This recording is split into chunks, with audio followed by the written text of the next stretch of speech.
Voter তালিকায় বড় অংশের ভোটারদের বিচারাধীন বা সন্দেহজনক রেখে নির্বাচন ঘোষণা না করা, অবিলম্বে চূড়ান্ত ভোটার তালিকা প্রকাশ, বিচারাধীন অবস্থায় থাকা ভোটারদের বিষয়ে দ্রুত সিদ্ধান্ত গ্রহণ সহ বিভিন্ন দাবিকে সামনে রেখে শুক্রবার কোচবিহার শহরে মিছিল, কোচবিহার জেলা শাসকের দপ্তরের সামনে বিক্ষোভ এবং কোচবিহার জেলার নির্বাচনী আধিকারিক তথা জেলা শাসককে ডেপুটেশন দিল সিপিআইএম। এদিন কোচবিহার শহরে ট্যাক্সি স্ট্যান্ড সংলগ্ন এলাকা থেকে মিছিল শুরু হয় এবং শহরে বিভিন্ন রাস্তা পরিক্রমা করে মিছিলটি সমবেত হয় কোচবিহার জেলা শাসকের দপ্তরের সামনে। এখানে বিক্ষোভ এবং ডেপুটেশন কর্মসূচিতে শামিল হন তারা। এই কর্মসূচিতে নেতৃত্ব দিয়েছেন সিপিআইএম কোচবিহার জেলা সম্পাদক অনন্ত রায়, পার্টি নেতা অলোকেশ দাস সহ পার্টির কোচবিহার জেলার শীর্ষস্থানীয় নেতারা। অনন্ত রায় জানিয়েছেন, নির্বাচন কমিশনের চরম ব্যর্থতার কারণে গোটা রাজ্য সহ কোচবিহার জেলার বহু সাধারণ মানুষ অযথাই হয়রানির মুখোমুখি হচ্ছেন। প্রকৃত নাগরিকদের নাম ভোটার তালিকা থেকে বাদ পড়া বা বিচারাধীন অবস্থায় রাখা গণতান্ত্রিক অধিকারকে প্রশ্নের মুখে দাঁড় করাচ্ছে। সদ্য প্রকাশিত ভোটার তালিকায় বহু স্থানীয় বাসিন্দা এবং প্রকৃত ভোটারের নাম বিচারাধীন অবস্থায় রাখা হয়েছে। জীবিত থাকলেও বড় মানুষকেই ভোটার তালিকায় মৃত দেখানো হয়েছে। এর ফলে বহু সাধারণ মানুষ তাদের ভোটাধিকার হারানোর আশঙ্কায় উদ্বিগ্ন। এই প্রেক্ষাপটে দাঁড়িয়ে সাধারণ মানুষের ভোটাধিকার রক্ষার স্বার্থে এই আন্দোলনে সামিল হয়েছেন তারা এবং দ্রুত দাবি পূরণ না হলে জেলা শাসকের দপ্তরের সামনে লাগাতার অবস্থান বিক্ষোভ কর্মসূচিতে সামিল হবেন, এমনটাই জানিয়েছেন তিনি।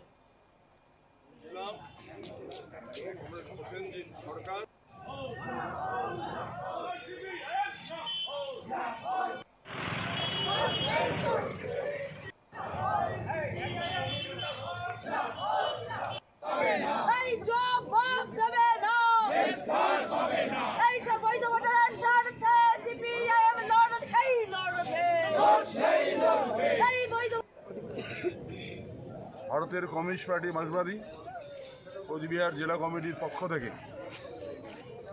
28 তারিখ ফেব্রুয়ারি মাসে যে ভোটার তালিকা প্রকাশ করা হয়েছে, সেখানে সংখ্যালঘু মানুষ বেছে বেছে তাদের ভোটার তালিকায় নাম বাদ দেওয়া হয়েছে এবং রাজবংশী জনজাতির মানুষ, তার মধ্যে যারা ওপার বাংলার থেকে উদ্বাস্তু হয়ে এসছেন, তাদেরও একটা অংশের নাম বাদ দেওয়া হয়েছে।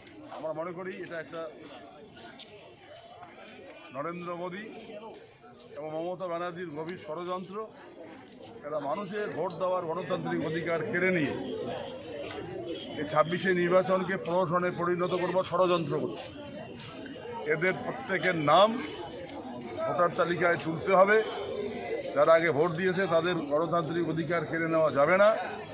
যতক্ষণ পর্যন্ত এটা না হচ্ছে, আমরা গোটা রাজ্য জুড়ে আমরা আন্দোলন চালিয়ে যাচ্ছি এবং আমরা আজকে এখানে যেমন বিক্ষোভ অবস্থান এবং ডেপুটেশন আমরা দিচ্ছি, এর আগে আমরা কর্মী সভা করলাম এবং আমাদের কলকাতায় আমাদের রাজ্যের যে হচ্ছে বলা যায় যে প্রাণকেন্দ্র, সেখানে 4 এবং 5 তারিখ দিন রাত আমাদের বামপন্থীরা এবং যাদের ষড়যন্ত্র করে ভোটার তালিকা থেকে নাম কেটে দেওয়া হয়েছে, তারা সেখানে নির্বাচন কমিশনারের দপ্তরে বিক্ষোভ অবস্থান তারা করেছেন। এরপরেও যদি কোনো সুরাহা না হয়, আবারও সেখানে দিন রাত নির্বাচন কমিশনারের কাছে আমাদের এই আন্দোলন তীব্র হবে। আমাদের জেলার ক্ষেত্রে আমরা দেখছি, আজকে আমরা ডেপুটেশন দিচ্ছি।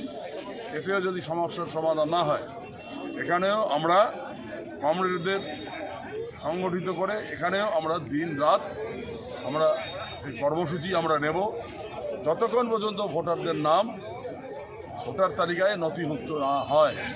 তার জন্যই আজকে এই মিছিল, বিক্ষোভ, ডেপুটেশন এবং আমাদের 5 জন প্রতিনিধি ডিএম অফিসে গেছে ডেপুটেশন দেওয়ার জন্য। মানে আলোচনা হবে, ওরা কি বলে, তারপরে তাদের ফিরে এসে বক্তব্য তারা এখানে উপস্থাপন করে।